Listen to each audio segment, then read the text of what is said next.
Porsche Exchange, it's all about creating a legendary ownership experience that embodies our guest lifestyle.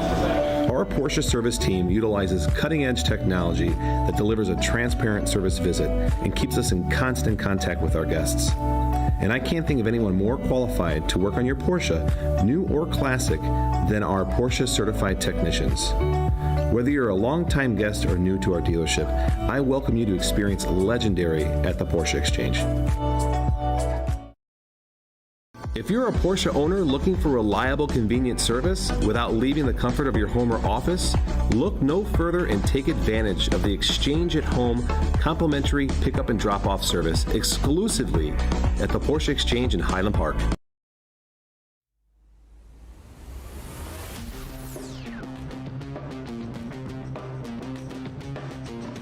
The Glen is often cited as one of the classics of North American road racing. Despite modernization, it retains many of its old-school qualities. Long, fast-sweeping corners, limited runoff, and super fast straights. Let's see who's brave enough to keep their foot in it as we get ready to watch the PCA Sim Racing Series 10 Challenge Class live here on Podium Esports. Hi, I'm Joe Peak, and with me in the booth tonight is Kenneth Bueno. Cameron Abaddon is on social media, and Ryan Bauer is producing while using cameras provided by Dougie Beard. But before we get to the racing, Series 10 is brought to you by the Porsche Exchange, which has been family-owned and operated for over 40 years. Located on the North Shore of Chicago, the Porsche Exchange has grown to be the largest volume Porsche dealer in the entire Midwest. Along the way, they've won the Porsche Premier Dealership Award for many years in a row and has been chosen to be one of the few Porsche exclusive manufactured dealerships in the entire country. Find out more at 4Porsche.com or follow them on Instagram at Porsche Exchange. Also, Six Sigma Sim Racing is proud to announce the Season 10 Clean Driver Award. One driver in each PCA Sim Racing class will win a Six Sigma Sim Racing $250 merchandise gift certificate. This goes to whoever earns the fewest incident points and license penalty points from their best 6 races this season. For more information, head to sixsigmasimracing.com. Well, here at the Glen, as we've seen already in the previous races, Kenneth, this is a pretty potent combo having this Cup car here. It really is. There are 3 portions of this Watkins Glen International Circuit, Joe. To note of the most, it all starts at the 90, turn 1, a very hard braking, somewhat banked corner that takes you up through the S's, up the hill. You can carry a lot of momentum if you maximize that exit, but always when you get the green or even just when you have a pack of cars around you, turn 1 can be very dangerous. Got to make sure you avoid a lot of the contact. Second piece of information that's intriguing about the Glen is that inner loop. You can filter out a lot of cars through there. It gets very narrow. We might see side-by-side through there if drivers are brave enough, but for the most part, we may just see mistakes happen there as well. You can easily send yourself to the rear of the field if you get off the inner loop and end up into the carousel with a bit of trouble. The final bit that is noticeable here, Joe, comparative to other races at the Glen that we've seen different configurations, is the boot. You've got a lot of elevation change, very technical part of the track, and some hidden passing zones in there as well. With this 992 Cup car, you've got a lot of draft involved, and like you said, long straights and a lot of momentum is what you're going to need to carry yourself around the Glen for the win here. Yeah, a lot to consider over the course of this relatively long lap. Now, the championship has been a long one, but it's gotten interesting. So, unfortunately, Mark Doran has injured his foot, so he's unable to take part in both tonight and the final round coming up in 2 weeks' time. So, while it says 1,577 points, keep in mind that he has 2 drop weeks, of which he has significant points. So it's around 2,200 that he will have at the end, because obviously if his foot stays injured, he won't be able to participate. So those 2 drop weeks will be added in. Now, here's where it gets interesting. He could theoretically still win this championship if the other drivers kind of trip and fall. Reber and Clayson are the only other 2 that are mathematically still in it. And they still need to score well enough, better than what Mark Doran in his 2 drop weeks, to be able to beat him to the championship. So he'll have to watch closely, but unfortunately, it'll be from the sidelines. From there on down, you still got a good fight between Durham and Palmer there for 4th place, even though they can't take the overall top spot. And as well there for 6, Lervold and Lidback only separated by a handful of points between them. And even Casey McDonald, Stacey Iwata, and Andrew Smiley all within roughly just over 30 points. So that could swap around before all is said and done. Now, before we get to the racing, a reminder that PCA Sim Racing social media offers in-race reports, breaking news, and announcements through Facebook, Twitter, Instagram, YouTube, and Twitch. To subscribe, key in the platform name and add /PCA Sim Racing. Looks like we're on the final 30 seconds here of qualifying, with most drivers having completed their 3 laps. I think it looks like we might be good to go on the starting orders. So Jonathan Reber, who looked very good in the practice, has taken the pole position by a little more than quarter of a second over Randy Lervold. James Legault is going to be starting there in 3rd, with Arnie Clayson in 4th. And then it's Casey McDonald 5th. Johan Nye, P6, will be followed by Stacey Iwata 7th and Jeremy Main 8th. Robert Goulet will be 9th, and Tom Crane rounds out your top 10. The 71 of Robert Benson rolls off from 11th in this first 15-minute heat race. Chris Schuessler behind him in the 5 car in 12th, and then go the final 2 drivers, Joe Peak in our 14-car grid. Lisa Eskridge rolling from 6th on the running order, and Andy McCune in the 525, bringing up the rear of the field.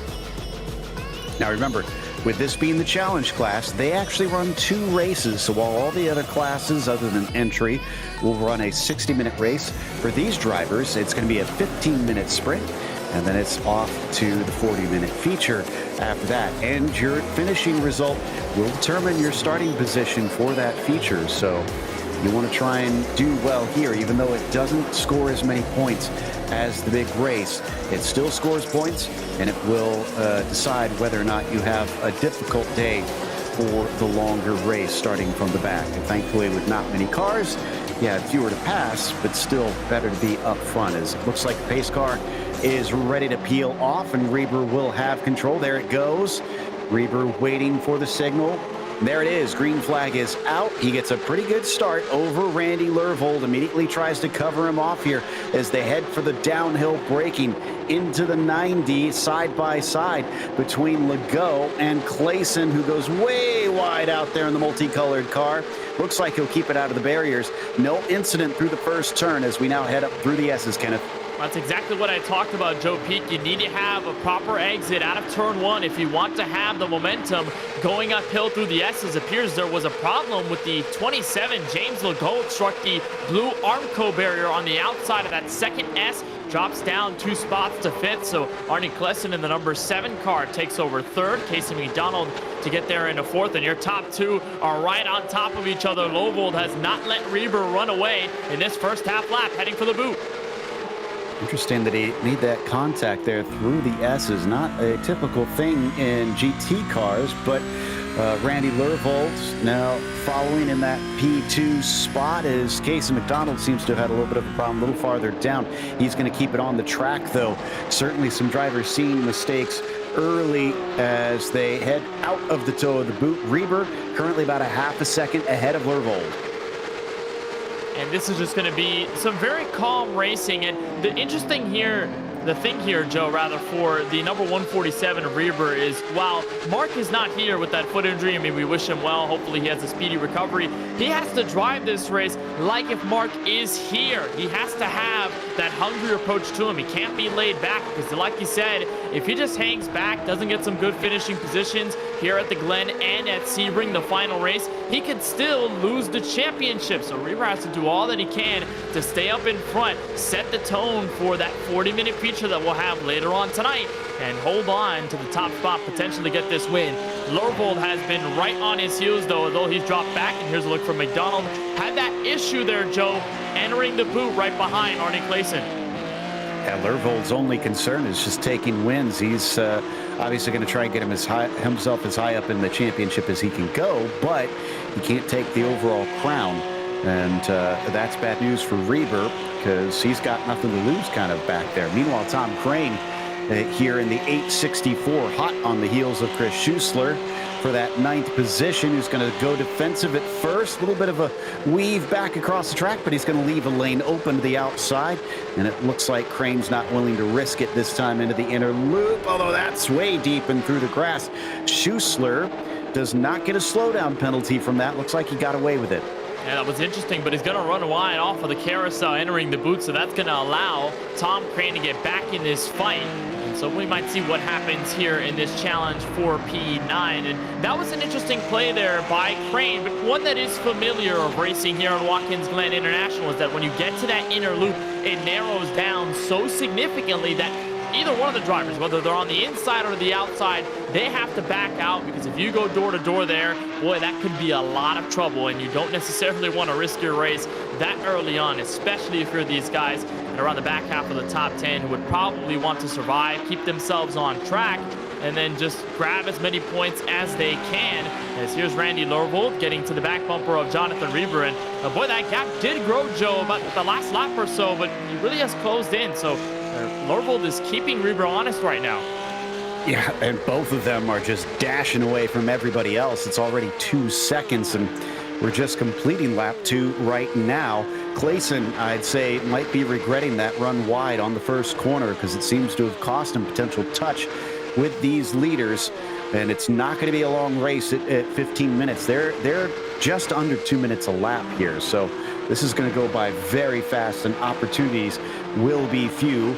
Meanwhile, behind them, this is Nye trying to outrun Stacy Iwata, but looks like Iwata's got a very good bit of momentum here. Coming up the hill, out of the S's, he'll be able to get the inside. Will he be able to finish the job, though, as they come up to the braking? A little bit late in comparison to Nye, and coming up around the outside. Smooth move there from Casey McDonald to pick his pocket.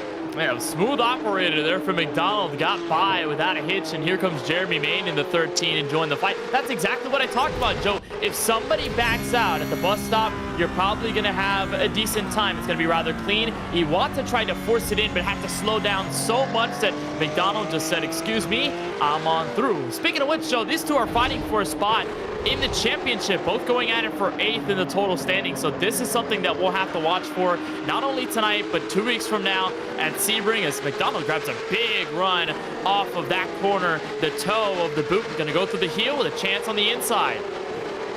Nye's going to try and outbrake him just like he tried to outbrake Iwata, but I'm not sure this one's going to work out. Through goes McDonald. That's 2 positions and 1 lap right there for the 11. Remember, he had a mistake on lap 1, so he's kind of playing catch up on that. This has also brought in this man, Jeremy Main, into the fray. All this battling in front of him gives him a veritable buffet in front of him. And he's got a lot of cars to pick off. If these guys make mistakes, Main is going to be there for the taking. And here where draft is so important, as long as he can keep within about half a second, I'd say, to Stacy Iwata, he should be in good hands, as Iwata noses it down to the inside for a moment, just trying to fake Johan Nye off guard. And Jeremy Main going to run off wide in turn 1, so that's going to lose him a lot of time. And look at Schuessler way off, and that's going to allow Tom Crane and Robert Gallants to get around him. Oh, big chop down from Robert, though, on Schuessler. Barely cut in front of him in time, and thankfully there was no contact between the cars. Meanwhile, side by side once again between Iwata and Nye, and this time it looks like Iwata has got him. So Nye backs out. He falls to 7th place. Stacy up into 6th. Well, what you saw between Robert Gallants and Chris Schuessler was just a prime example of shutting the door, Joe, at the last second. Really close between those two, but Iwata with a great move. And one of the drivers, in fact, the only driver so far, Joe, that we've seen be committed to going side by side through the inner loop. Nobody has been able to do that quite yet, and that may be just a testament to how aggressively Iwata's going to run for the rest of this race. Not going to shy away from those battles at that particular part of the track. As here's Lorvold on board with him, about a second off of Jonathan Reber. Looks like this gap continues to sort of ebb and flow. It continues to reel in, and then it continues to back off between the both of them. And now at around 7.5 minutes, these guys have been relatively clean, and although Lorvold probably, if he doesn't end up winning this heat, should be okay for the feature. And off of the final corner, Reber will have at least 1.1 seconds on him, and that helped Arnie Clayson get a little bit closer, would you say? It looks like he's still about 2 seconds off, so I'm not sure. Let me see what the pace is in comparison between the two of them. They were almost dead on each other, it looks like, that last lap. So didn't gain, but he also didn't lose. Lervold definitely not as quick as Reber recently. We'll see if that switches back. Now, what I find interesting in this is that this, for Lervold, might not be the important one if he is trying to get points and make up positions in the championship, because you only get a maximum of 35 points here in the sprint race, whereas you're looking at 350 for the win in the feature, and there's a 30 points difference between first and second in the feature. So maybe he's not as concerned about trying to fight or Jonathan Reber, and maybe he's playing patient. Oh, yeah, that's true. And then speak of the drivers that he's trying to go after in the point standings, right? The guy right in front of him is David Palmer at 1,300 points. Palmer isn't here tonight.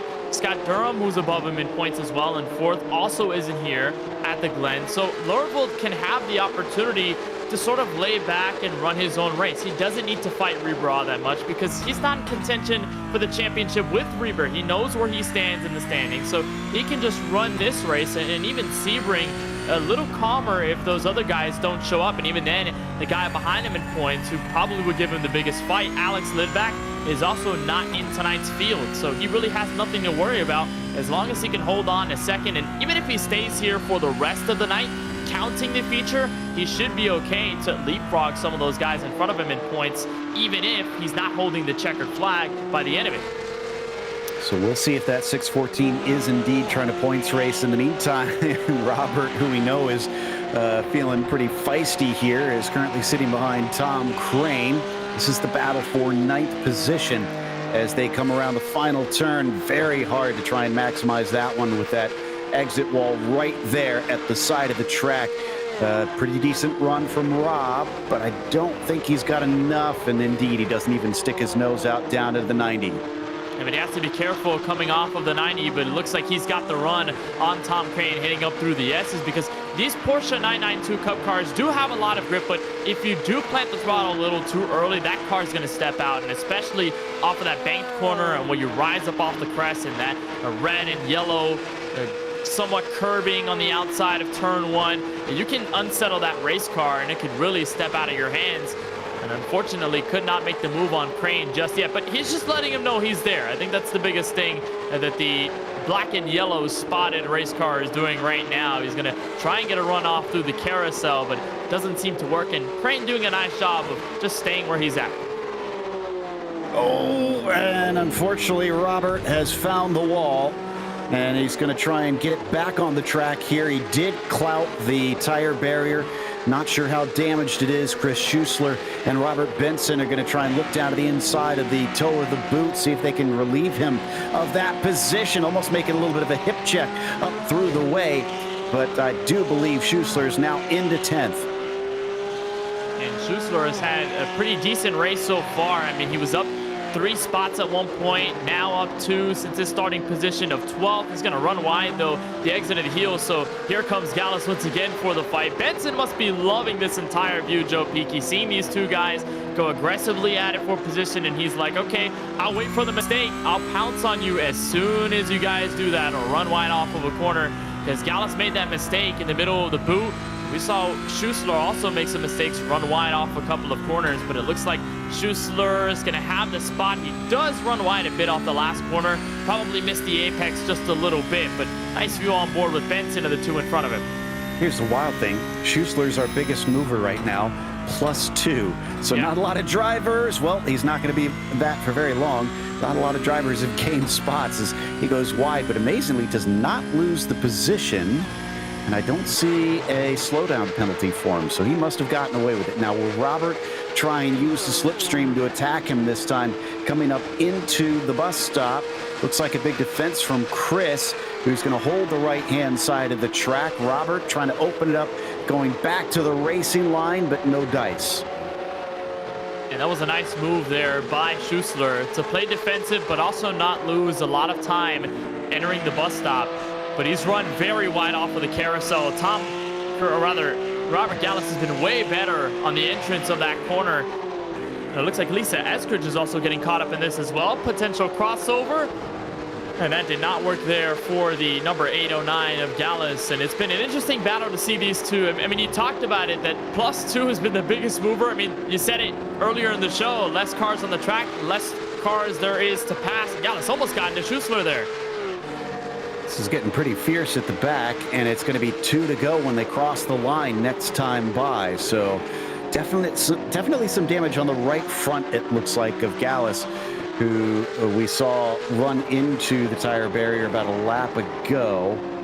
Yeah, just a little bit of damage, I think, on that car. Not sure if that's affecting the handling or not. And unfortunately for Lisa, she has left the battle as she had a spin during this. Back up to Jeremy Main on Johan Nye. This is for 7th spot.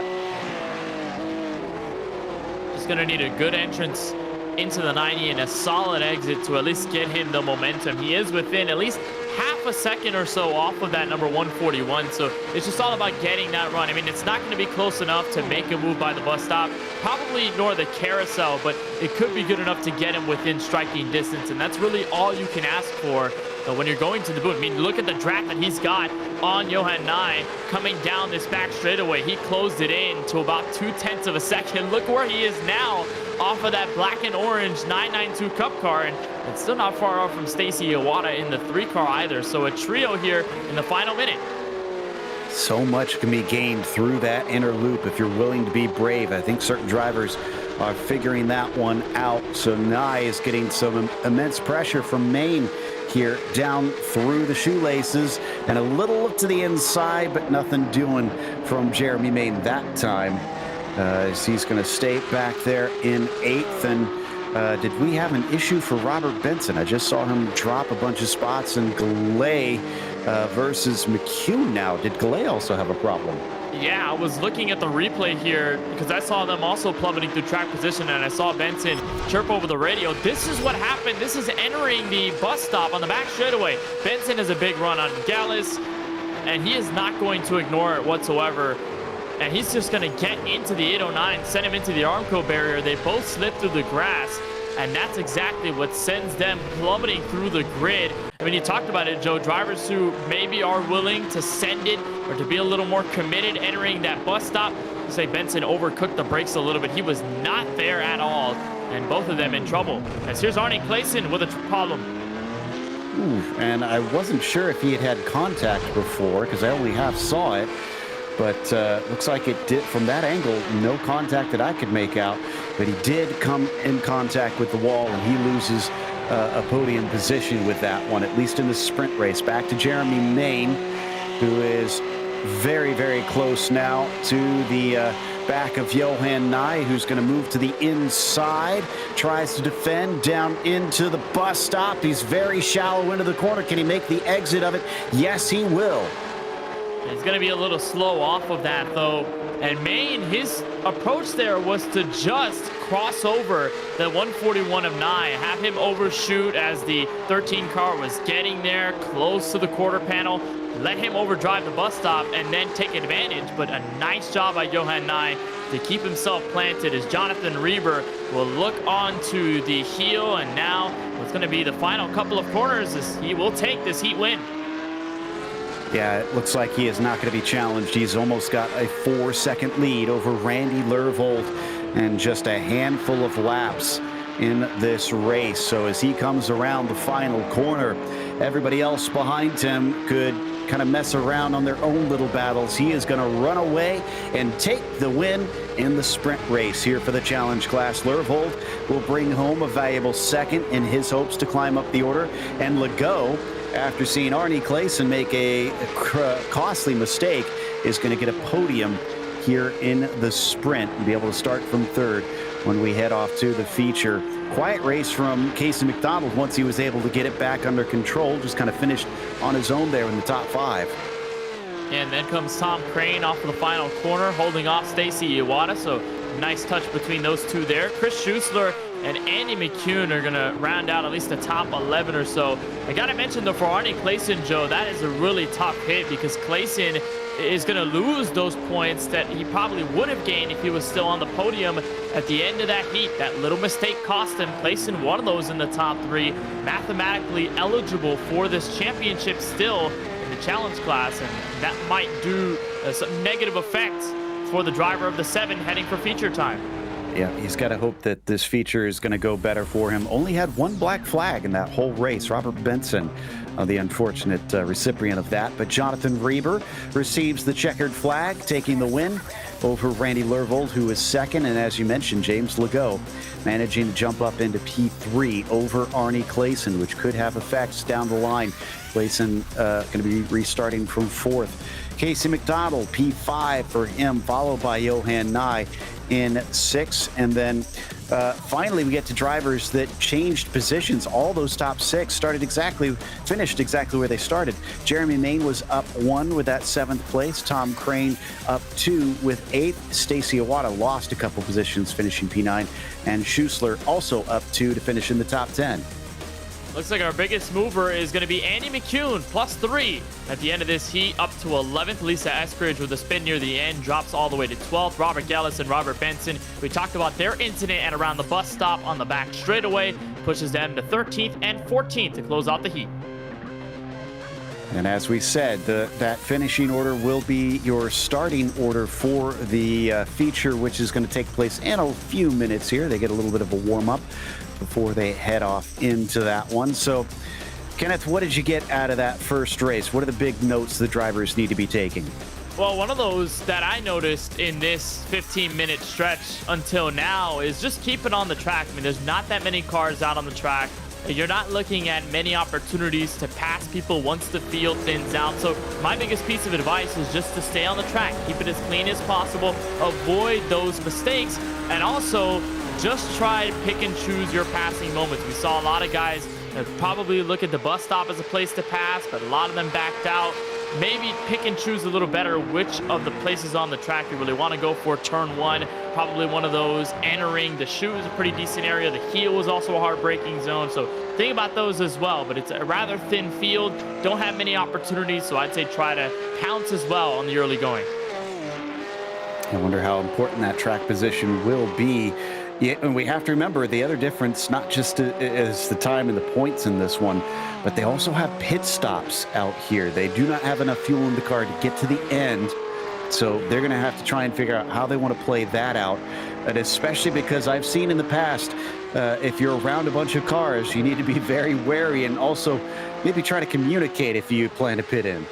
Yeah, that's true, because off of that final corner, I mean, you're making the apex, and then you see that yellow line come about, and if you're coming down pit road, you're going to be hopping on the brakes, slowing down that car, pivoting it to the right, and it can catch a lot of people off guard, and it could result in a big stack up. So hopefully we don't see any of that tonight, but you brought up a great point. Pit stops are really going to be crucial in a race like this, and track position is probably going to be key no matter where you stand. So Reber looked like he had the pace last time, but did we see the best out of Lervold, or was he being pulled along initially by the slipstream of Jonathan? That's the other question that we don't have answered yet, is what is the true pace of that 614? Did he just back off, or does he truly have enough to keep up with that 147 car? We'll find out in about 2 minutes' time once they get going in this feature race. Just a handful of cars that are putting in practice. Obviously, they have all kinds of practice throughout the week leading up, and some training sessions, some coaching sessions with drivers to help get them in. We have to remember that this is the lowest of, well, not the absolute lowest. They do have entry class, but out of the 4 broadcast classes, this is the lowest of the classes here in Challenge. So these are the people that are cutting their teeth. And every week, Kenneth, is essentially a chance to learn and grow. Yeah, that's true. And it's also sort of a do or die. If you start performing, you know, you'd want to make sure that you are at your 150%. because you want to go up through the classes and you want to step up the competition and be there with the biggest names in PCA sim racing. So yeah, that's true. And every race and every corner seems to be a learning opportunity, and we've seen a lot this development over the season, this challenge class. I mean, we've seen the great racing, we've seen how much these drivers have learned, whether it's different Porsche cars they're racing behind the wheel or different tracks that they're taking on, whether it's in America or in Europe or anywhere else. And so it's been awesome to see this challenge class pour in over the last couple of months, and to see it now wrap up, it's been really awesome to see. And while I know this is only 14 cars here today, and it might not sound as big, trying to jump up those classes, you have to remember, in some of these classes, we're talking 100+ drivers that are in that category here in PCA, and that's just in each class. So to reach some of the heights that these drivers have, to get up to that top one at Pro, you have to be incredibly good, incredibly quick, and it is very cutthroat at the top. It's fair racing, but you have to be on your game. But that's the ultimate goal here for our drivers, no doubt, to be able to reach that echelon. It's just right now they got to start here and work their way up, as it looks like we're going to be heading off into the grid momentarily. Another rolling start for this week. They've been switching back and forth between the rolling and the standing. And then we're heading off for the finale at Sebring, which will be a standing start, which is not common for that RSR at Sebring. So that should be very interesting there to see how those standing starts go. Let's see who gets the rolling start here. Same order as we just said not long ago, as you can see there, for your top 10, and then the remaining 4 in this race as they get ready to grid up. Not a lot of people, I think, that lost a whole bunch there. Maybe Robert Galez, I would say, Kenneth, is slightly out of place, going from 9th to 13th. Everybody else seems to be starting pretty close to where they were before. Yeah, Gallus is really going to have his work cut out for him. And it's a good news for most of this field. I mean, when you don't have that many cars, it's hard to lose a lot of spots, right? So if you're around the midfield, you're in that top 5. If you just hung around there all race long, maybe lost a spot, gained one, here or there, little increments of gain or loss, it's not going to really matter all that much, and the field will come out of the final corner. The biggest thing, everyone's going to be all together when we get the green flag, lap 1.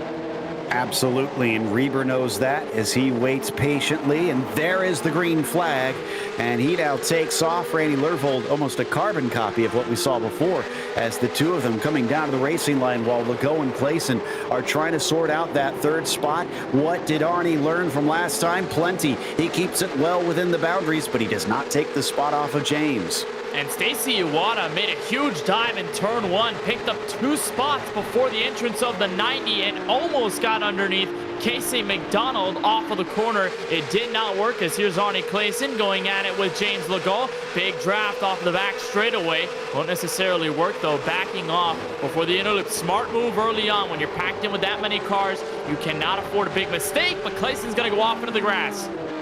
Oh, and that is going to be a slowdown penalty on the first lap, which is also extra painful because it doesn't have the rest of your timing to kind of go on. So it tends to default on the high side. He's not given the time back yet. And I think now, is he going to try and pull over? It looks like he wants to, and he's somehow given it back without losing that much time. That's mighty impressive. I thought he was done. Oh, no, he goes wide. And unfortunately, after giving that back in such a beautiful fashion, he has thrown it all away in the toe of the boot. I was going to say there, a slowdown off of the bus stop on lap number 1 when the entire field around you is treacherous because you have to give up all that time. Everybody's holding up behind you.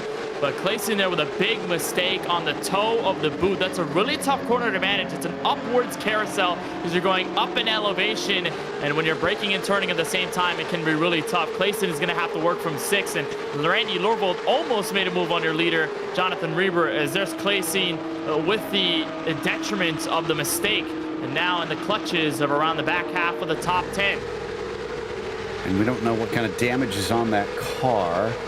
I'm trying to see from that angle, and it looks like there might be a little bit on the left front, but I think he got away lightly considering how hard of a hit that looked like.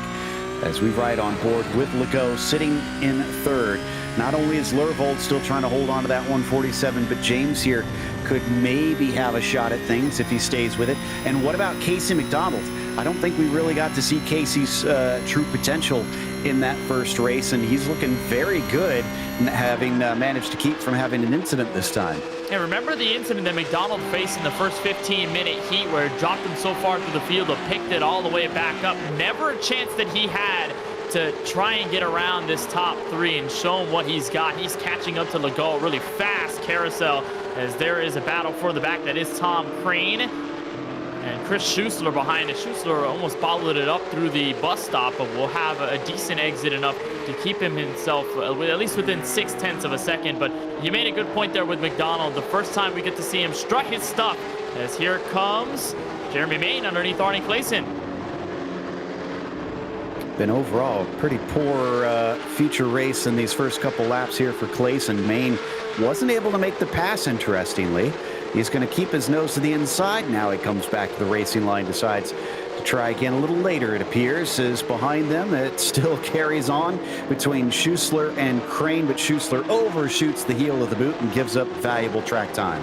And that's an easy place to go outwards onto the runoff. And luckily there are no patches of grass, at least not significantly, so you've got a good amount of asphalt to just contain the race car before you get back onto the racing surface. But it's a really tough part of the track to heel, where it's just a hard braking zone and it can be really easy to lock it up and go wide as you're looking at the entire field. And that was Jonathan Reber's gap back to Randy Lervold. And you mentioned it, Joe, right before we dropped the green in this race, whether Lervold was just waiting to unleash what he's had.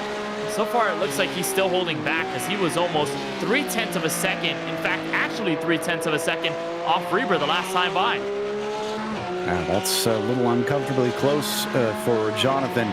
So as we watch from Benson here back in 12th, that's Andy McCune in 11th that he's trying to chase, while simultaneously having to play defense on Lisa Eskridge and Robert Gillespie.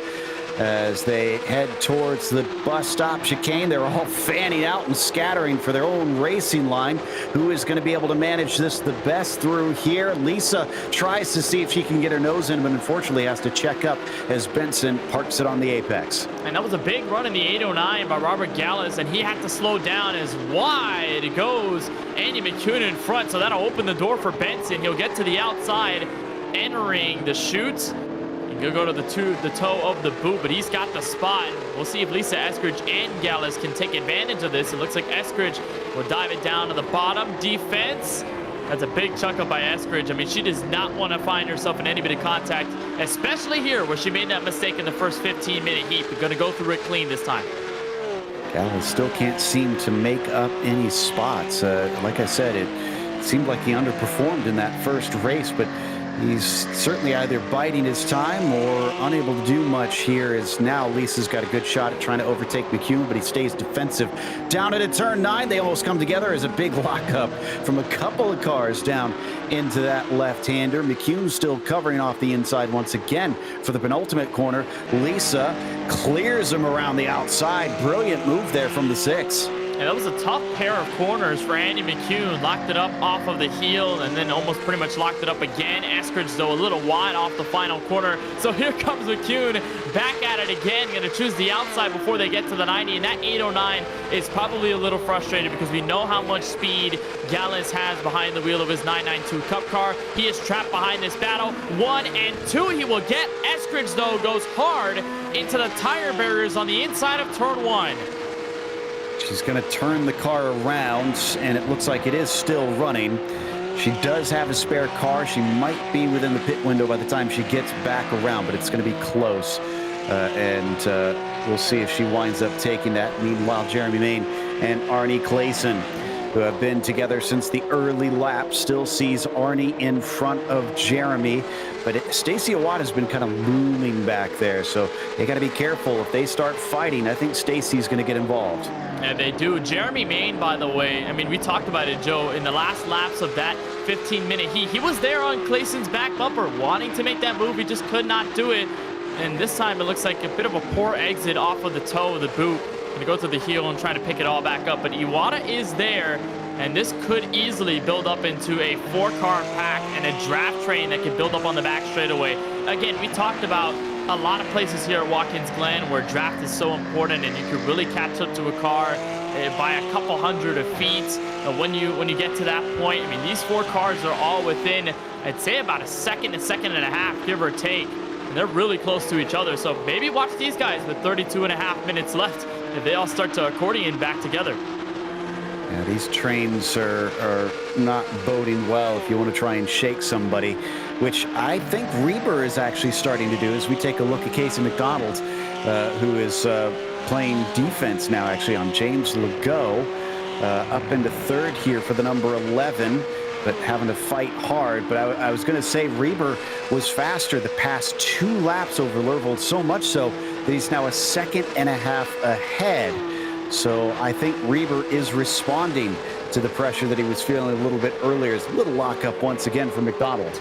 And it's just a mirror image as well off of the first team. And you're looking at Reber, who pulled away in the late goings against Lervold off of those last couple of laps. And then now, 5 laps in, he just continues to put a gap on the 614. He is just stomping on the rest of the field right now, as McDonald just made a textbook pass on James Legault in turn 1. We need to watch that again. I mean, that was such a great pass from the number 11 car. Here's a look at it entering turn 1. And while McDonald does lock up pretty much every single wheel on this 992 Cup car, look at what he does to cross him over. He makes Legault force it to the inside. He runs wide. McDonald says, "Excuse me, bye. Have a great time. I'm in a third." Nice move. Very savvy stuff from the number 11. Legault still chasing him, though. We're going to try and stick with him as they head through turn 9. They're way off those top 2. It's about 3.5 seconds up the road. So this is just a squabble for the last step on the podium, if anything, at this stage, with still 3/4 of the race left to run here in the feature, our second race of tonight in the challenge class. They come to the line, and it looks like McDonald has the measure of them for now. So let's check in with Maine and Clayson once more. Clayson continuing to hold him off, but for how long can he keep that silver car behind him? And very interesting that these two in the last race at Hockenheimring finished 12th and 13th out of that 17-car field. It was really close between all of those guys, but really not a great finish for either two of those competitors. So tonight already a pickup, but again, close to each other, much like they were at Hockenheimring, but they've got a driver to split them. That's the 141 of Johan Nye, who I believe appeared to have some sort of struggle off of turn 1. Lost a lot of time, no damage, but here's Jeremy Main right behind, going to try to attack. And again, Iwata just kind of waiting in the ranks. And that's 4 cars in a quartet, as we'll see what happened tonight off turn 1. Yeah, I think he just outbraked himself a little bit here. Oh, there's a little puff of smoke off into the runoff. Now you can use that, but you got to be careful about how long you stay out there, because you can get a slowdown penalty. But looks like as he returned to the track, he didn't have enough speed to keep them behind. Now, if I'm seeing right, did Tom Crane just say he's going to be pitting in this lap? If so, that's very early. Ooh, Stacy Iwata now watching a battle, front row seat of Jeremy Main and Johan Nye. Main down to the inside, coming into the heel of the boots. Can he accelerate off, though? No, looks like Johan Nye going to make better use of that corner despite being the long way around, and he will hold on to 6 at least for now.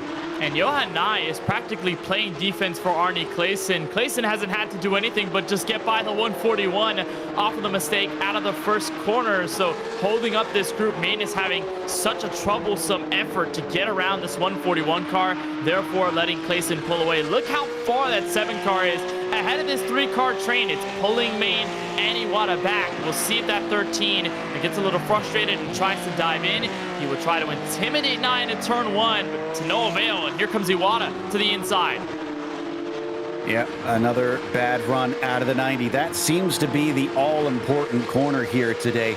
If you are poor off of that one, you're just going to be a sitting duck. McDonald trying to make that happen with Legault, but no dice this time. Still keeping the pressure on. Look at him. He's within a car length right here. It's been a great battle between these two, and McDonald for the first time tonight, has been able to show how fast he is, especially in comparison to James Legault, who in that heat basically had nobody around him for the most part, apart from Arnie Clayson before that mistake midway through that little race. As here's Robert Gallus still trying to scurry through the field. Robert Benson and Chris Schuessler right in front, but it's really been tough for that 809, and we talk about track position being so important. It's been the case here so far as McDonald dives into the inside of Legault, heading for the heel. He's got the desired line, but James is going to break deep. He tries to outrun him. I think he might actually have it. Beautiful move there from the 27 to hold him back. McDonald is still giving it his all, but the more they fight, it looks like Arnie Clayson is starting to reel them in a little bit. Very good exit there off of turn 9, but doesn't look like he has any place to take it as Casey McDonald backs out. Just kind of felt like a relay race, didn't it, Joe, where Clayson was holding on to that 4 or 5 car train with Johan Nye, Stacy Iwata, Jeremy Main, and now it just gets tossed forward as he pulls away, and now has a chance on McDonald and Legault as they're starting to sort of battle each other. McDonald back to the inside turn 1. Now he's got it. That's for third. All right, so James is going to have to get back up on his horse here as they come through the S's once again. Clayson within a second. They have truly lost touch now with the top two. 7.5 seconds from them up to P2. But Lervold's also not able to keep up with Reber. It's about 2.1 seconds between them as well. So things spreading apart in some ways, but also really coming together. In fact, Clayson looked very strong there. He is now down to within 0.7 of a second. It's the magic of when 2 cars in front of you fight for position. Legault struggled on that last lap fighting McDonald. It was a 152.212. Clayson there with a 151.7, which was actually quite faster than McDonald the last time by as well. So again, tossing back to the relay race analogy that I made a little bit ago before they got to turn 1 on the last lap. Just getting pushed forward, and now going to try and tag along with the 2-car duo in front as Gallus. Another look at him on Benson. Oh, Benson way off into the chute. And so Gallus goes by. Well, Gallus says, at least you didn't hit the wall like I did, as the 809 is going to take 11th. And now they come back up the hill. Another car going wide. Schuessler way too deep into the toe of the boots. Doesn't lose a position from it, but this is definitely a case of make the least mistakes and you're going to be well up the road. Yeah, when you take into account the boot, I mean, it's just so tough to drive. Again, talk about that elevation change, the different sets of corners. You have that sort of upwards hairpin in the toe. There's Gallus on the inside of Schuessler. Almost a bit of contact off of the exit of the boot, but it seems to be okay. It's just such a difficult part of the track to drive. I think no matter what you drive, whether it's this 992 Cup car or whether it's another Porsche or whatever else you drive, it is just really difficult to get around, and it's so frustrating. That's why I'm terrible at driving the boot in sim, and I try to stay away from it as much as possible because it's very difficult. But Gallus trying to make the most of it and still trying to work on the 5-car in front. He's doing his best here. Oh, big run from Stacy Iwata. Interesting that he backed out. He just went right to where that car was, and they head their way through the inner loop, but Stacy's nowhere near close enough to Johan Nye to try and pull that one away from him. I'm not sure why he steered it right to where Nye had placed the car. That just seemed kind of odd to me. Was it just to get the draft? Was it just to stay in the draft of the 141? I mean, that might be it. Could be playing some fuel games there. Could be just maybe it was a late enough move, because I'm going back to watch it on my screen, and it looks like maybe he made the move almost at the same time. But regardless, just an unusual one from that perspective that we were watching on board there as it unfolded. Still nobody has taken a pit stop, but they are absolutely within the pit window right now. Another very wide run from Johan Nye coming off of the heel of the boot. Back to Robert Benson in the meantime, as Gallus has been trying to chase down Schuessler but has not been able to pass him. And Schuessler's made a lot of mistakes in these corners, give or take. He's going to run wide here off of the heel, and Gallus has done everything in his power to make a crossover, try to Allen Iverson him, do whatever, and go around, but it has not worked. Surprisingly enough, it's going to get very loose off the exit of the boot. Well, that's going to chop off some more time, make his effort to the 5 car just a little bit harder. Well, he's lost a little bit of time, but more importantly, he avoided running into the wall. Oh, there was another ride one. Schuessler's been doing that at a couple corners now, almost looking like he's overdriving the car at times. Maybe needs to calm down just a little bit as Gallus is going to be able to go around the outside, trying to take it the long way around, and unfortunately they come together. Benson, can he pick both of them? Looks like he can. Somehow Gallus is going to be able to carry on, but Benson is clear and he moves up to 10th. And I'm surprised that Gallus went for the outside. I probably expected him to just go down under Schuessler and make a move on the bottom, but he just tried to switch it up, go for the top, and Schuessler, who had been, like you said, just dodging the corners, I mean, overshooting, overdriving the car. And at that point, there was nothing but contact to be made at that point. Benson in the best place possible. And this is exactly what happened. You'd expect the 809 to go down low. He's going to go up top because Schuessler's playing defense. But Schuessler's going to overdrive this corner. He's going to lock up the brakes a bit. And right up the hill he goes. And while Gallus didn't officially go around, that was enough to chop off that much momentum that Benson just swooped on by. No surprise, the stewards were right on top of that one. They've already given Schuessler a black flag for the contacts. Back to Stacy Iwata in the meantime versus Johan Nye. And Jeremy Main is back there still. So this has become a bit of a 3-car fight between them. Let's see if any wants to try and duck in early and maybe get out of this group and run in clean air. The answer is no. They're all 3 going to stay out there. Iwata with a huge run down the front stretch. It dips down an elevation here into the braking for the 90. We've seen this before. Iwata a little too brave on the brakes. Now they're thinking about 3 wide potentially as Main thinks about it, but then backs out of it. Iwata is going to get the position, and Main is going to get the position. Nye loses 2 and 1. And Main was going to use a draft there, and it worked to perfection. Now, can he make a move on Iwata? He dropped off that spot as he was hanging behind the 141 of Johan Nye. Great move by Main to put his car in the right place at the right time, and he'll get a huge run off of the bus stop. A great one from the 13. Can he make a move this time? Doesn't look like he's got it on Iwata there. I think he's going to stay put. Chris Schuessler serving his penalty, and I assume his pit stop for fuel at the same time as he comes in at almost exactly the halfway mark.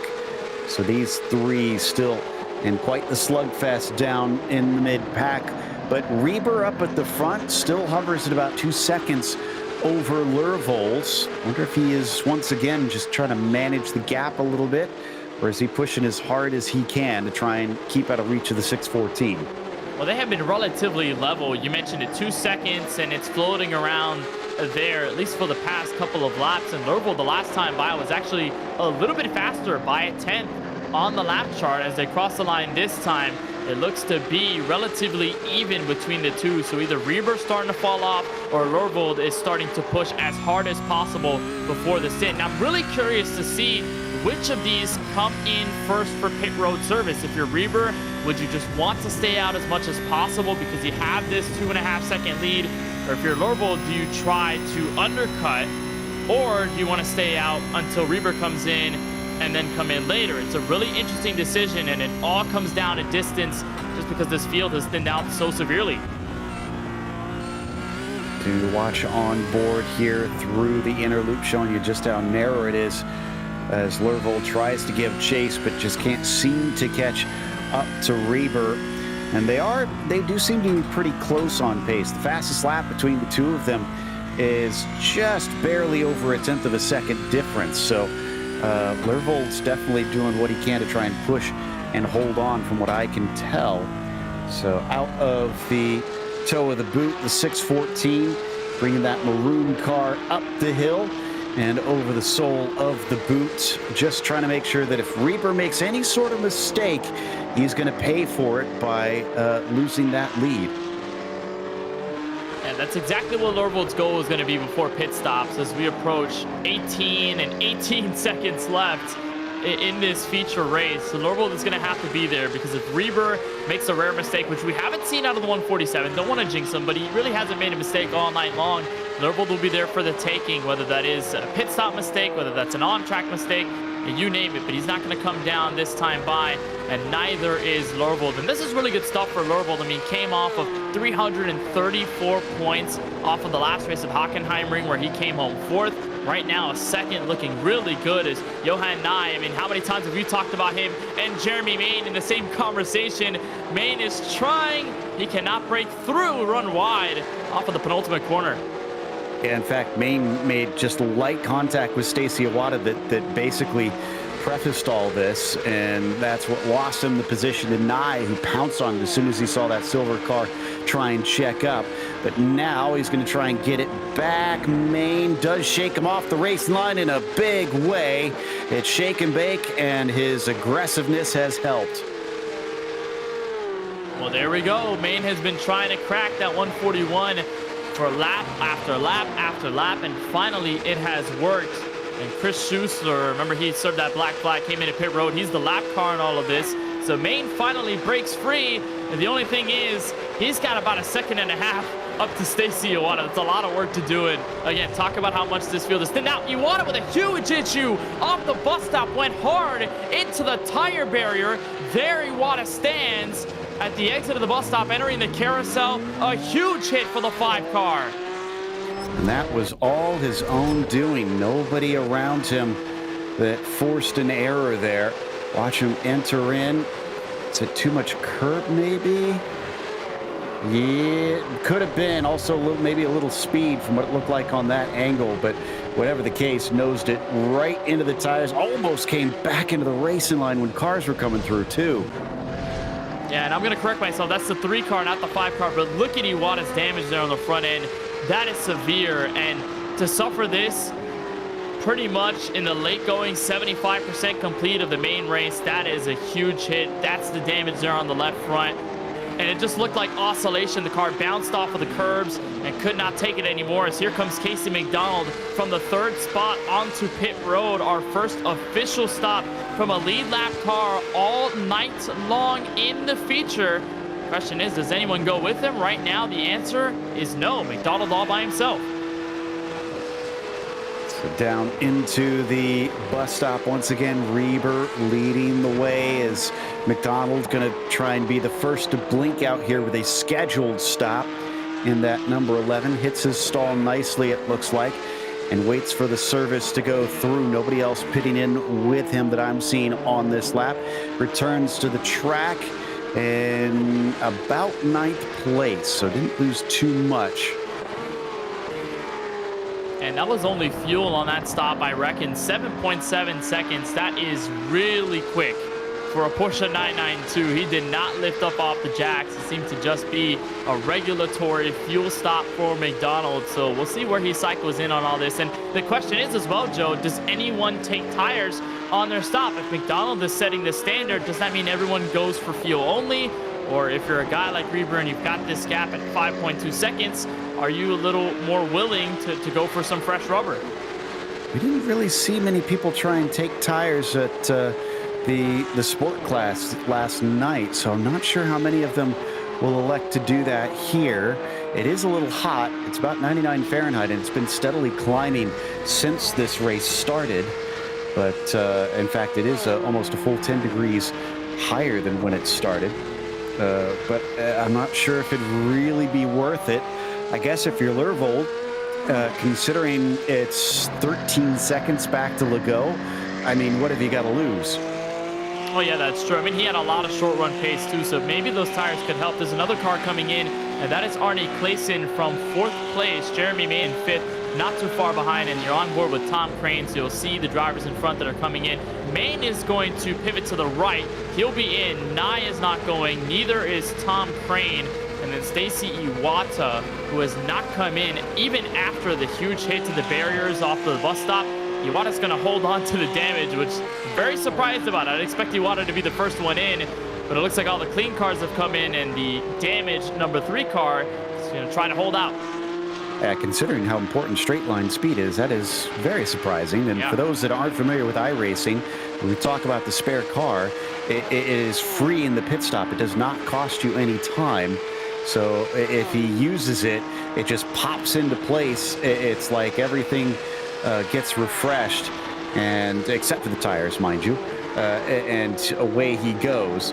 So yeah, don't know what the idea is on that one. Maybe he's just not aware that he has so much damage on the nose and thinks that it's driving fine. Reber over Lervold, now up to 6 seconds here between them.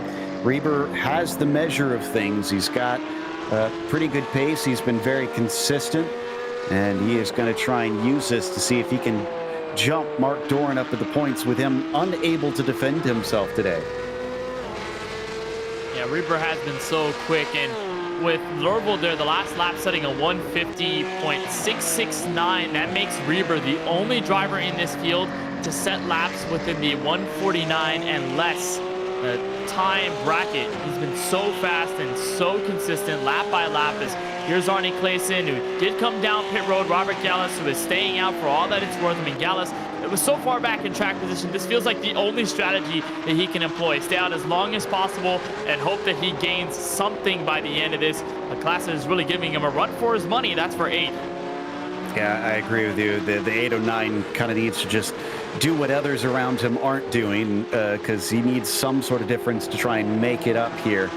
Right now, Clayson still hot on his heels as, Johan Nye is pitting, and Tom Crane. So a couple more takers. Should have maybe 1 or 2 more laps before the rest of the cars should be coming in.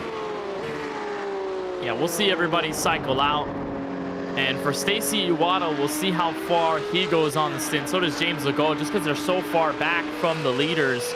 I mean, you're looking at 21.5 seconds from Legault up to Jonathan Reber. There's a look at Iwata all by himself on that back straightaway. And it can get really lonely out on track, Joe, when you don't have that many cars, and when it's such a big track like Watkins Glen. You can easily get into your own head. And I reference it often, but I think of it as the overthinking zone. You're all by yourself. You're just racing the track. And many times, often than not, you can find yourself in a mistake or two just because you're thinking so heavily into your lines and your braking markers and where you're applying the throttle and how you're driving the car overall. It can be a really tough time out on the track, as Reber will stay out for another lap. Well, as the website once said, safe is fast, and Jonathan Reber with 0 incidents is proving that today. So Lervold still chasing him. He's about 7 seconds behind. Both of them electing not to pit this time. Legault is going to follow suit as well. He's going to stay out. So number of cars going to be continuing on. Meanwhile, let's see, Gallus, Benson both still need to stop, and Lisa Eskridge. Everybody else has been in. So I'm watching Stacy Watt to see if he finally elects to repair that nose on that car and pit in. The answer is a no.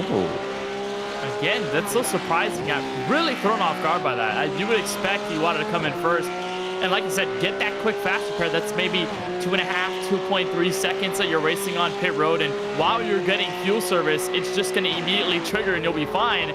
Just really, really caught off guard that Iwata is not coming in earlier as McDonald shoots turn 1 way too deep. And Arnie Clayson's going to go by. That's for 5th. And Clayson now getting himself a little bit higher up. It's a bit surprised, though, that he hasn't been quicker. Gallus is going to pit in and back out and is on his way. Falls back to 12th. Needs a couple more cars to stop before we get a true sense of where he's managed to place that machine.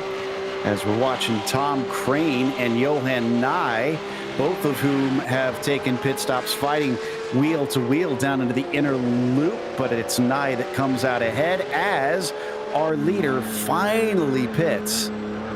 And guess what? Randy Lervold is going to stay out. So In fact, it was the latter that I brought up for Lervold's strategy. He wasn't going to undercut Reber. He was going to overshoot that 147 and see how much dividends that will pay off for him. And it looks like for Legault, it's going to be the same thing. He'll take his hand out of the taxi cab window too and stay out an extra lap, waving to Barney the flagman on the way to the start-finish line. So this is going to be really interesting for Lervold, as it's a relatively slower stop for Reber at an 8.2 second mark. That's around the same as Arnie Claeson's stop. And so we'll see what happens, whether Lervold and Legault come in next time by, or whether they're just going to make it 2 or 3 more laps. Yeah, for comparison, our fastest stop right now I'm seeing is Johan Nye at 7 flat. I mean, a 1.5-second difference wouldn't get him the lead, but it would certainly cut down on things. It all depends. As it looks like now, finally, Stacy Iwata is going to replace that poor nose on that 992 and then be on his merry way. Lervold, Legault still need to stop, and Lisa Eskridge. Everybody else has either already finished their stops or are just into pit lane now. Yeah, so we're just keeping an eye on those leaders and see exactly what they're going to do. And it's going to be really interesting here because Lervold is coming off of the exit of the boot, going to merge on to the main track and going to head off to the final 2 corners. And then again, that pivot to the right that we've talked about, where that yellow line creeps up, and that last right-hander going to the front straightaway. We'll see if the 614 does it, whether Legault falls in the same vein at 17.2 seconds back. There he is, Joe Peak. Randy, Lervold is in. No more fuel in that car. He's got to try and get it topped up now. I assume Legault is going to be in the same boat here in just a second and bring it on down. But we got to watch for Reber to see how much farther ahead he's going to wind up over Lervold. Don't anticipate that there's going to be a leapfrog here, but you never know. I've seen weirder things in this series. As Reber heads down into the braking for the first turn. Lervold still taking service. Yeah, Jonathan is way past him at this stage. Lervold, though, had a pretty decent pit stop at a 7.8. He pulls out and back onto the track. Well, for Lervold, I reckon the gain there was just going to have that shorter pit stop sequence. James Legault's on the counter. He's going to go up to around also 7.7 seconds, so around the same as Lervold there. They're going to have mirror image pit stops, although Legault was a little slower in the entire lane from entry to exit. But Lervold's momentum there was going to be gained by having that slower, or rather faster stop on pit road, because he stayed out those extra laps. As Johan Nye is in big trouble. The front bumper's ripped off of the Porsche 992. Trying to see if I can find it. I think this happened in the heel of the boot. We got a replay, and he doesn't have anybody around him. Did he do this to himself? Little deep. Oh, way too deep. Ow, and that is why it's gone. That's really tough. And when you get into the grass, it's looking like a death sentence, because grass is like ice here on iRacing. It can really be tough to get around it, and as soon as Johan Nye stepped into that grass, it was kind of over, because that wall was coming up quick. And also, first time as well, we see a driver overshoot the heel so far out. You usually expect him to go off into that pavement runoff a little earlier, but Nye just tried to keep his foot in it, got there really late, and that's such a tough situation for Nye, who's going to be stuck on pit road. Absolutely. Well, incredibly, I don't see Lisa Eskridge still in pit lane. So she's going extremely long here. Unusual situation. We've only got less than 5 minutes left to go. I didn't know you could stretch the car this far. Meanwhile, Claeson overtaking Legault for 3rd place. That has been a back and forth the entire feature. And as they come out of the final turn, now looks like Claeson holds that last step of the podium. How hard does James want to fight him? This is going to be big for Claeson points-wise. Remember, he is within striking distance mathematically of the top 2 in the championship. With Mark and his injury, he's going to be out for the Glen and for Sebring. Reber, although he's leading this race, Claeson can do as much damage control as possible by finishing as high as he possibly can, even though it's not a race win. But Legault, I reckon, he's been hanging around the podium all race long. He wants it back, but it's a decent gap he's going to have to make up. And I think that was, yep, that's Eskridge finally pitting in now. A little bit of damage on the nose for her on that number 6. So that should be easily fixed. 3 minutes left on the clock. That is amazing fuel saving out of that number 6 car. Not sure how she managed that. Meanwhile, Jonathan Reber has just a small handful of laps to go. 2 left, I believe, when they cross the line. And what a race it's been for Reber all race long. We haven't seen a mistake. Clean pit stop, clean 15-minute heat to win, clean feature so far. And into the final 2 laps, I mean, Reber has just been outstanding. This is the type of race that Reber needed to have. Even though Mark Dorn was out with that injury, he needed to race like if he was hungry for the title and like if Dorn was the driver that he was targeting right in front of him. Reber crossing the line for what might be the final lap or so here from the Glen. Maximize your points. Take the most out of the opportunity. That's what he's trying to do. 10 seconds over Lervold. A very, very comfortable gap as it sits right now, but it's not the last lap. He has to focus forward. Same thing with Lervold. Anything can happen here. And then your last driver on the podium is Arnie Clayson. He qualified in 4th, actually, in the first race, then finished 4th. So obviously started 4th this one, and this will be the first position change at the end of the race that he'll have seen if things stay put. But that's a big if, because Legault's still within about a second and a half, trying to make sure that any little slip-up gives him the spot. And McDonald is back in pit lane. Why is McDonald in pit lane? Black and orange flag. He's had a serious problem. Yeah, very big one for McDonald. This is really tough because McDonald had been running well all race long. And this strategy did not unravel in the best way. It doesn't look like there's that much damage for him. And I'm looking back to see if he suffered any large incidents. We'll see if we find the answer here. So this is coming through the final 2 corners at the Glen. And that's okay. That corner's fine. No contact. He just slows it down. Well, I'm not sure exactly what happened there. Yeah, he must have had contact with something somewhere, but we're not entirely sure what. This is down into the 90. Outbreaks himself a little bit. And that's what it is. Goes straight. No, he doesn't hit the wall. This is bizarre. I don't know how he's managed this, but something broke on the car, and he had to come in and fix it.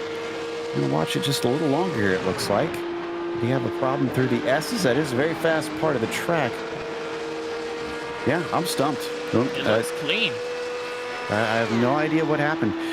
Meanwhile, Reber has started the final lap of the race.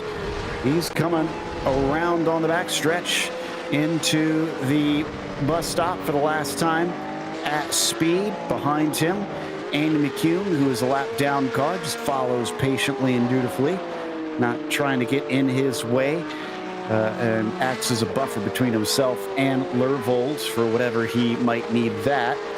And Jonathan Reber, who, I'm actually not even sure if he's taken a win yet, but he hasn't maximized points on any of the races. This is certainly going to be huge for him because he's been pretty flawless out there. Pole, win in the sprint, and now a win in the feature will be a clean 420 points. Yeah, and the most points he had picked up until now in the season was in race 3 at Suzuka in Japan. So it has been quite a while since Reber has picked up this many points, and this is going to be a sky-high record for him. And for a driver who came home in that 3rd place position at Hockenheimring a couple of weeks ago, tonight is going to be way better. Reber, final 2 corners to win tonight's race. Just 2 to go. And as he comes around of the final turn, keeps it within the boundaries, doesn't smack the wall, he is going to take a win and a clean sweep this evening here at Watkins Glen in the challenge class. Lervold's a distant 12 seconds behind, but still, I think, as you mentioned earlier, Lervold's main concern isn't Reber. It's just getting as many points as he can to try and make up over guys like Palmer and Durham. And Arnie Clayson is going to come back after seeing The podium kind of slipped through his fingers in the first sprint race, and this time he's going to make it work and get to spray the champagne. Oh, in the background, that was Nye, was it not? Yeah, it looked like that was off the final corner. Just pancake slapped the outside wall. Great battle for fifth. Some good points on the line here between Maine and Crane. Well, that rhymes. Coming off the final corner. Looks like Maine will have the advantage, and Crane hits the outside wall. But a great battle between those two. The 13 wins the fight, though. The Maine and Crane in not Spain winds up 1-2 behind each other. As that's going to wrap up the racing, but not the show. Stick around, because in a bit we'll have driver interviews as well as the unofficial results.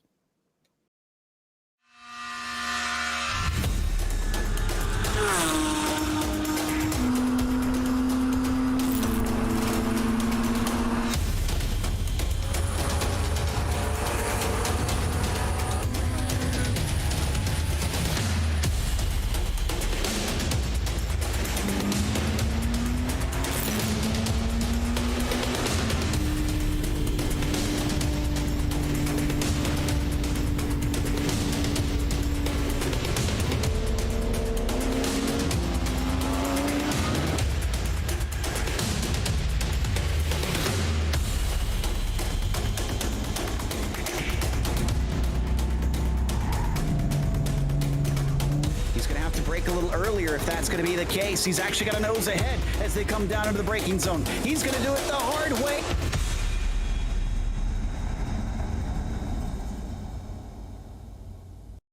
If you're a Porsche owner looking for reliable, convenient service without leaving the comfort of your home or office, look no further and take advantage of the Exchange at Home complimentary pickup and drop-off service exclusively at the Porsche Exchange in Highland Park. At the Porsche Exchange, it's all about creating a legendary ownership experience that embodies our guest lifestyle. Our Porsche service team utilizes cutting-edge technology that delivers a transparent service visit and keeps us in constant contact with our guests. And I can't think of anyone more qualified to work on your Porsche, new or classic, than our Porsche certified technicians. Whether you're a longtime guest or new to our dealership, I welcome you to experience legendary at the Porsche Exchange.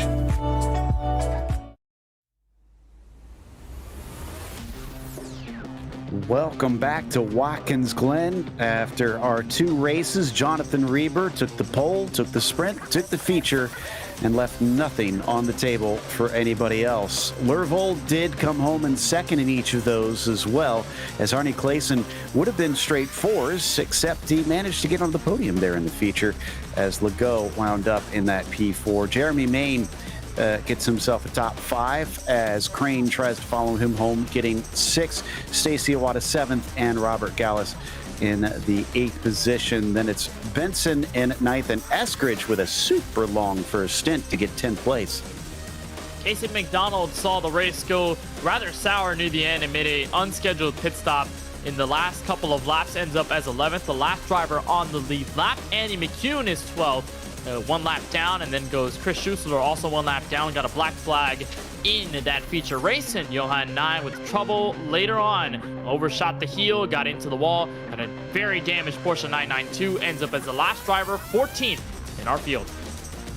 Which is going to take us to our winner, Jonathan Reber, to see what he thinks about this straight sweep. Jonathan, I don't know if you were aware of the situation, but Doran is out for the rest of the last 2 races with an injury to his foot, unfortunately. So you've got a chance to try and overtake him, and I got to say, this perfect score is a great way to kick it off. Yeah, I had heard about Mark. I was actually going to say, I think he's going to be watching this, so get well soon. I hope you get over it sooner rather than later. But yeah, what a way to take advantage, if I'm honest. Did not expect that. Did not expect that kind of result to go through. But it was fantastic. The track is great. The track is so fun, so flowing. But I obviously spent the last half just in my head, don't mess up, don't mess up, don't mess up. So, and it seemed to work. So I'll try that next race as well. The power of positive thinking. Yeah, exactly. You seemed like you had it pretty well under control over Lervold in each race. He wasn't really hassling you except for maybe hanging on a bit at the start. Were you surprised you were able to break the slipstream? I was a little bit. I mean, he just mentioned just before we joined into the podium that his tires went off relatively quickly. I found mine were generally okay until the very last few laps when you could definitely feel they were starting to let go a little bit. But overall, it all went pretty smoothly. The first 3 or 4 laps, I don't think he was more than 1.5 seconds behind, and I didn't feel like I was doing anything particularly different, but could just see him dropping a little bit and a little bit. And then sort of the last half, it seemed to be, a reasonable chunk I was able to save, so that I was able to take it a bit easier around some of the more tricky corners at the end just to make sure it was okay. But yeah, surprising, but like I say, really, really pleased with the result. That was not what I expected at all. So that's been great. Well, that puts the finish line within sight, but between you and it is Sebring and the RSR. How's that combination go for you? So Sebring, I've done a few times. I know it's been done in previous seasons. I did the Zone Group Championship this year that had a go at Sebring, and I did the Operation Motorsport qualifying that was also at Sebring. So Sebring itself is fine. The RSR I have never used. So one good thing, one not quite so good. So we'll see how that goes for the last race. But looking forward to trying something new. So it should be interesting. Absolutely. I guess that's 2 weeks of practicing that you need to get on top of. Absolutely. Absolutely. Congratulations on the win, and can't wait to see you at Sebring. Thank you. Just like to say thank you to Nikki at Last 10 for all the help. It's been incredibly useful for this whole season. So thank you, Nikki. That was Jonathan Reber, your winner in the 147, both the sprint and the feature. Same thing for all second places with Randy Lervold, as Kenneth has caught up with him. Indeed, with the driver of the 614, Randy Lervold in second place. And you really did put up a fight to Jonathan Reber early on in the race, but a very clean one overall. And you seemed to just leapfrog David Palmer, Scott Durham in the point standings. How big of a race was this for you points-wise? Well, it was huge for me. First off, I've been working at this, seems like a long time, my first podium ever. So it's quite a night for me. So I'm quite pleased with it. Jonathan was, I stayed on him, or tried to fill his mirrors in the early few laps and get him to make a mistake, and he just wouldn't do it. So darn, I kept watching for it though. He did a very nice drive tonight, very steady. And talk to us about the way the car handled as the run progressed, because, I mean, Reber was just in here talking about, the tire fall off and the way the car started to handle differently once you put some more laps in it. What did you feel behind the wheel?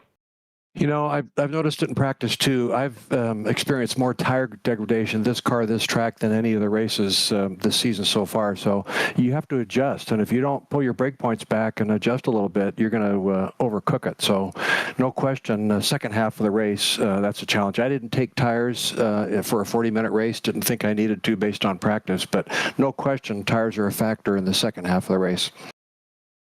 Well, nonetheless, it's a really clean Watkins Glen outing. You end up P2 out of all of it. And now we've got one more race left to decide Series 10 in the challenge class. Sebring International Raceway, which is a tire eater, that's for sure. Very rough, abrasive surface. And the Porsche RSR with that too. What are your thoughts about that combination for the season finale?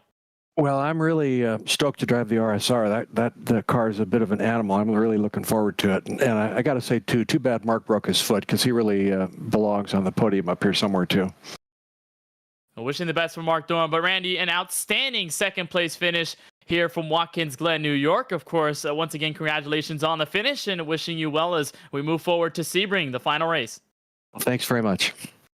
So that is Randy Lervold, Joe Peak, who ends up tonight in second. What a clean and great race for the 614 car. And you're caught up with the 7 car, the driver, Arnie Clayson. Hi. Arnie, the only one in the top 3 to actually change a position at any point over the course of things. And speaking of which, I mean, you had quite the up and down over the course of these races. Did it feel like an adventure from inside? It definitely did. I mean, I did me no favors by bending my steering in the first lap, and while it didn't affect my pace too much, my turning right was not quite right. And so I debated the entire race. Do I go in for my fresh car and have a heavier car for the rest of the race, or don't I? And then finally, didn't quite catch, I didn't quite, sorry, I forgot his name. That's terrible. Randy? Not Randy. Definitely, there was no catching Randy or Jonathan. But James, I didn't quite catch James coming out of the pits. But fortunately, I'd been watching him and Casey, and they've been locking up a lot. And so I hoped that their tires were pretty much gone. And finally, I got an opportunity to dive under James when he went a little wide. Now, it seemed like Jonathan and Randy really had the measure of the rest of the field. Do you feel like there's anything you can do between now and Sebring to try and play some catch up on them to see if you can make a challenge on Jonathan to maybe snatch the championship away from him? It's going to be a challenge. Basically, Jonathan and Randy ran the race that Mark and Scott usually did. So I thought with both of them not here, it would be much closer in the front, but they certainly took the mantle and ran with it. So there's a lot of practice to be done in the next 2 weeks.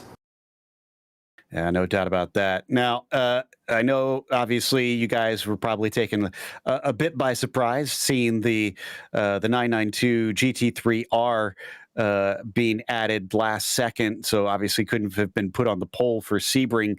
But are you looking forward to the potential of maybe using that in future PCA races?